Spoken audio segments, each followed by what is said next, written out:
wanted to talk a little bit about the creation process and how important it is to us. We have so much going on in the world right now. We have a war. And for us, that's front and center because we have a family from Ukraine that's with us. We have an economy in some parts of the world that's in shambles. The U.S. is really struggling with high inflation and a lot of turmoil and angry people. There's in Europe gas issues, and it's still summer, but it's only going to be summer for a little while longer, a couple more months, and it's going to cool off and then get cold to really cold, depending on where you are. And we're in Edmonton, and we will be for this winter. Our final winter in Edmonton is this winter, so I'm pretty excited about that. But anyway, prices are up, the cost of living is up, struggles are up. There's some good news. Unemployment, at least in the U.S. and Canada, has gone down quite a bit, and so it's not difficult to find work. That's spectacular, but purchasing power has gone down. And so people are, frustrated about that and unhappy about, not being able to have all the things that they want to have or do all the things they want to do. And so I get back to this topic of I create. This is particularly important in business. I've been a C-suite occupier, a C-suite executive multiple times in the U.S. and in Canada. And I know in managing people, creating vision is one of the most powerful things. People can rally around a vision if they share it. Now, if they don't share the vision and they think you're crazy or you're doing something wrong, then obviously you've got a different problem. But people rally around a vision. So I ask you, do you have a vision for your life? I don't know what the answer is, and for a long time, I didn't have one either. And so what I know is the creation of a vision has been, or remains a powerful point of inspiration, energy, creativity, ability to, make money, make value, and all that stuff in the world. Creation of a vision. Now, vision is kind of a overused word. People talk about it all the time. Companies have vision statements and people have vision boards and all the rest of it. And all of those things are fine. They're incomplete by themselves. And that doesn't mean that they're not useful. Of course they're useful. If you stare at something every single day, you're going to feel drawn to that thing unless you don't want it. There is just a way to create a vision that's far more powerful. Vision, the way I describe create the vision, create the future, is have a compelling vision that is so real for you. I have a client that talks about living in the promise fulfilled. And when he describes it, it means as if the future were today. Some people misunderstand that and use the words fake it till you make it. That's pretending, and I'm not suggesting that to do that or that that's a useful strategy.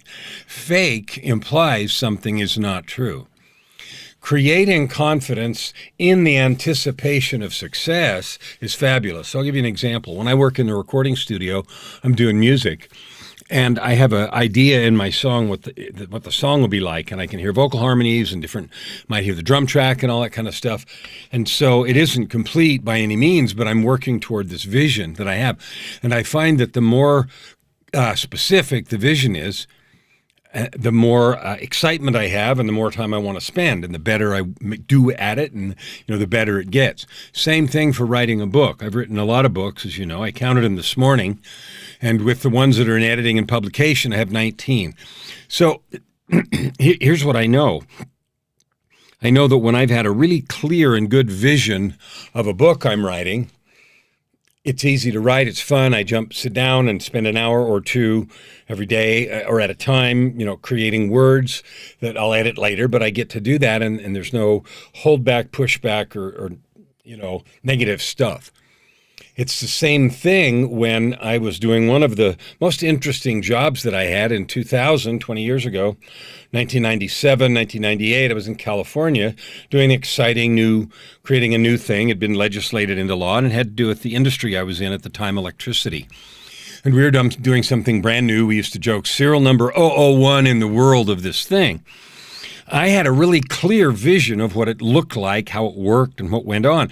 So that allowed me to stay motivated, powerful, and it allowed me to create motivation and leadership for others. which was good because I was in one of the highest leadership positions, and that was really good. So if you're in a company right now and you are a leader, now you're a leader whether you have a company or not. You're a leader at least at a minimum of yourself, and in many ways that's the most important leadership role you have or will ever have. But let's talk about creating a company vision for a minute. Even if you have 2 employees or if you have 200, if you do not have and cannot articulate a compelling and exciting vision, if you can't create that for them and get them enrolled, you're going to struggle with motivation, with people, staying on task and all that kind of stuff. So the way to do that, and that's why I wanted to talk today about creation. How do you create a powerful vision? Well, I'm not going to tell you the only way to do it. I'm going to tell you how I do it. I decide who I want to be in life. So I have a document that describes me, and I wrote it. I didn't ask anybody's permission or anything like that. I just wrote a document that described who I wanted to be in the world, how I wanted to show up. When people said something, I wanted them to, feel that I had that. And some of the characteristics are honesty and integrity. I am integrity. I do what I say. I am who I seem with no camouflage, duplicity, or guile. People want people to feel that way because then we can do business and we can have personal relationships and that sort of thing. So there's 3 parts of a vision that's really important. First of all, it needs details.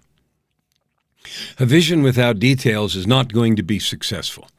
A foggy vision, it can start there, but it has to begin to create detail quickly. And the more detail you can hang on it, the easier it is to understand what you need to do to gather the resources and to move. The second thing it needs to have is feelings. Like a vision is not separate. When Michelangelo created David, he stared at the block of marble for a long time and someone interrupted him one time and he got all frustrated. At least that's how I've heard the story. They said, someone asked him, how come you're not working? He said, I am working. And he looked at it for a long time, and finally he went to work and he created the statue in a short period of time, comparatively. And what he'd done during that staring time was he was seeing the statue, seeing the finished product in that statue of marble or that block of marble. That's creating vision. So the first thing a vision needs is detail. You create the detail because it's your vision. Okay, the second thing it needs is feelings. What will you feel like on the way there? What will you feel like if it fills its intended purpose? What will it feel like when you have achieved at least this draft of the vision that you have? And the third piece that's closely related is reasons. I found that the reasons that drive me the best are love and service. I find the reasons I love making videos and encouraging you is because I want to be in service. So my goal in making this video is to do 2 things. To reaffirm that you have gifts and talents. You have gifts and talents that I need, frankly. And so do lots of people. Many people doubt and they delay developing and serving with their gifts because they're afraid or they think they don't have any. But I need the gifts of all those fully developed around me because I want to enjoy them. I want to see your life as a masterpiece. I want you to create a vision and then the thing in reality. So creating that, knowing to create your vision, that's the first reason. The second reason, you have these divine gifts, and the second reason is you have choice to do with your time. We live in a world where there's a lot of excuse, a lot of blaming, a lot of I can't because, and then we blame and talk about externalities and things that are not, within our control. We don't control the weather. We don't control anything outside of us. You do control 2 things. You control your thoughts and actions. That's it.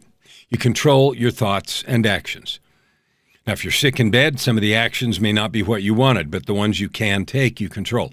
So you alone have power over your thoughts and your actions. Now, lots of folks I hadn't for a long time developed power over my thoughts. I used to dwell in really negative things, blaming people for my circumstance, or when I was very successful, hoping people didn't find out about my weakness because then they would hate me or think that I was a disaster. Eventually, I learned to have integrity, so I was congruent. What I thought, what I did, there were no behind the scenes. There was no secret stuff. So I could be transparent. I could be visible. I wouldn't be ashamed if someone saw me all the way through, any day, morning to night, front to back. What that did is it gave me super confidence. Confidence and then power to create. So the thing I wrote in the description was, I am at cause. I choose my thoughts and actions and call into existence every part of my experience. Now, that's a bold and perhaps weird sounding claim, but it is true. And I didn't say, when the first time I wrote it, I said, I call into existence every part of my circumstance. I don't control that. The weather is a circumstance. Someone else's behavior, the economy, those are circumstances. But my experience of those circumstances is under my control. So I'll leave you with this thought, and we'll continue tomorrow. You are at cause. You have created the life you have, and you can create a new one right now. I'm a proponent of living the ultimate life. I want to help you and me, and I live that now. Live a life of purpose, prosperity, and joy. That's the only thing I do. I'm the ultimate life guy. I want to help this year 10 million people to discover, to develop, and serve with their divine gifts so they can have that life of purpose, prosperity, and joy, the ultimate life. I invite you to consider that. Now, you can hear all this and you can make all kinds of reasons why it's nuts and you can't have it. Okay, and you're free to stay right where you are, but it won't serve you. It'll stay the same cycle of excuses and noise that you've lived in. If you want to level up and live that ultimate life, go to yourultimatelife.ca. Not selling anything. There's a series of videos there, yourultimatelife.ca, or you can go to my website, kellanflukiger.com. I'd like to give you some free stuff to help you understand the capability of creation that you have, because you are at cause.